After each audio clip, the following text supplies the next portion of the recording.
Visakhapatnam steel plant privatisation. అదే అడగబోతున్నా.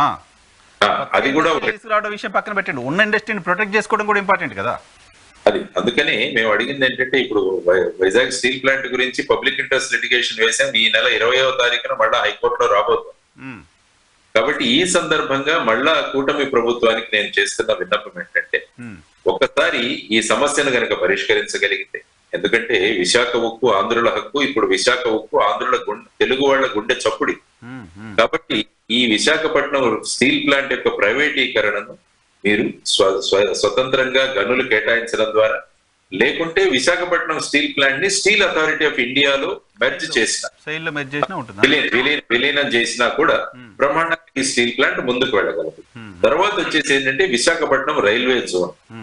ఎందుకంటే దేశంలో ఈ విధంగా రైల్వే జోన్ విభజన ఎక్కడా జరగదు, చాలా విచిత్రంగా జరిగింది. విభజన జరగడం అనేది ఇంకా దుర్మార్గంగా ఉంది, ఇంకా నష్టం చేసేలా ఉంది. అది తీసుకెళ్లి అక్కడెక్కడ కలిపేశారు కొంకలు. ఎందుకంటే జిఎం ఆఫీసు డిఆర్ఎం ఆఫీసు ఒకే చోట ఉంటాయి, కానీ ఇక్కడ ఏంటంటే డిఆర్ఎం ఆఫీస్ ఏమో ఇక్కడ విజయవాడకు అటాచ్ చేసి జిఎం ఆఫీసు విశాఖపట్నంలో పెట్టి, తర్వాత వచ్చేసి అక్కడ అటు సైడ్ ఒరిస్సాలో తీసుకువెళ్ళి, ఇదంతా కూడా ఒక విచిత్రమైన విభజన జరిగింది మన విశాఖపట్నం రైల్వే జోన్. కాబట్టి రైల్వే జోన్ ను కూడా మళ్ళా పూర్వపథంలో తీసుకొచ్చి, ఎలాగైతే మిగతా ప్రాంతాల్లో రైల్వే జోన్ ఏర్పడిందో అదే విధంగా రైల్వే జోన్ ఏర్పడాలి. తర్వాత విజయవాడ మరియు విశాఖపట్నానికి మెట్రో గురించి కూడా మనం విభజన హామీల్లో అవును. కాబట్టి విశాఖపట్నం విజయవాడ మెట్రో తీసుకురావడానికి, తర్వాత ఈ రాష్ట్రానికి ఒక ప్రత్యేక ప్యాకేజీ కూడా ఇచ్చే వ్యవస్థ కూడా చేయాలి. కాబట్టి ఈ విషయం నేను చెప్పిన ఈ విషయాలన్నీ కూడా ఖచ్చితంగా చంద్రబాబు గారు, పవన్ కళ్యాణ్ గారు వీరు ఆలోచించే ఉంటారు. కాబట్టి వారు ఖచ్చితంగా కేంద్ర ప్రభుత్వంతో మాట్లాడి ఈ విషయాలను కనుక తీసుకురాగలిగితే రాష్ట్రం ప్రగతి పదంలో ముందుకు వెళుతుంది. తర్వాత వీళ్లకు పాలన కూడా సుగమం, అది ఈజీ అవుతుంది. లేకుంటే మళ్ళా ఫ్లెక్సిబిలిటీ వచ్చేస్తుంది ఫైనాన్స్. ఎందుకంటే ఏదైనా నడపాలన్నా కూడా, అందుకనే ఒక పుస్తకంలో రాశారు, ఒక రాజు యొక్క పరిపాలన ముఖ్యంగా వాళ్ళ నిధుల మీద ఆధారపడి ఉంటుంది, ఫైనాన్సెస్ మీద ఆధారపడి.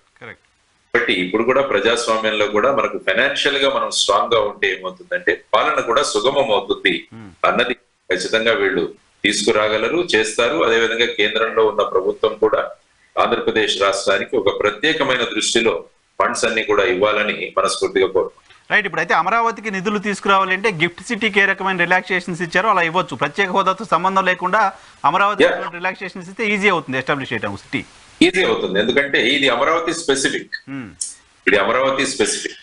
కాబట్టి గిఫ్ట్ సిటీకి ఏ విధంగా ఆల్రెడీ ప్రెసిడెన్స్ ఉంది మన దగ్గర, గిఫ్ట్ సిటీ ఉన్నారు. కాబట్టి అమరావతి కూడా మీరు ఆ విధమైన రాయితీలు ఇవ్వగలిగితే ఏమంటే ఇన్వెస్ట్మెంట్లు వస్తాయి మన దగ్గరికి, మిగతా ప్రాంతాల్లో ఇన్వెస్ట్మెంట్లు కూడా రాగలవు. ఎందుకంటే ప్రత్యేక హోదా ద్వారా వీటన్ని చేసుకుంటూ, తర్వాత కావాలంటే మనము రాయలసీమ డెవలప్మెంట్ బోర్డు అని, తర్వాత ఉత్తరాంధ్ర డెవలప్మెంట్ బోర్డు అని, ఎలాగైతే మేము మహారాష్ట్రలో పనిచేసినప్పుడు Marathwada development board, Vidarbha development board, ఇలా చేసి రాష్ట్ర కేబినెట్ తీసుకున్న ప్రతి నిర్ణయంలో కూడా ఈ ప్రాంతాలకు ప్రత్యేకంగా శ్రద్ధ పెట్టి ఫండ్స్ రిలీజ్ చేసి ఆ విధంగా కూడా ముందుకు తీసుకెళ్ళారు. కాబట్టి రీజనల్ బోర్డ్స్ ఇంతకుముందు ఉమ్మడి రాష్ట్రంలో మనకు ఉండేవి, రీజనల్ బోర్డ్స్ ఉండేవి. కాబట్టి మళ్ళా వాటిని రివైవ్ చేస్తూ ఏదైతే బుందేల్ఖండ్ ప్యాటర్న్ లో వాళ్ళు ఇవ్వాల్సిన విభజన హామీల్లో ఉన్న ఫండ్స్ ఉన్నాయో వాటిని ఈ రీజనల్ బోర్డ్స్ ద్వారా మనం అమలు చేస్తూ ఈ ప్రాంతాల అభివృద్ధికి చేస్తే ఏమవుతుందంటే త్వరితగతిన రాష్ట్ర అభివృద్ధి, తర్వాత ముఖ్యంగా నిరుద్యోగ సమస్య అన్నది మనము ఎఫెక్టివ్ గా దాన్ని పరిష్కరించవచ్చు అన్నది కూడా మనం ఆలోచించాల్సిన అంశం.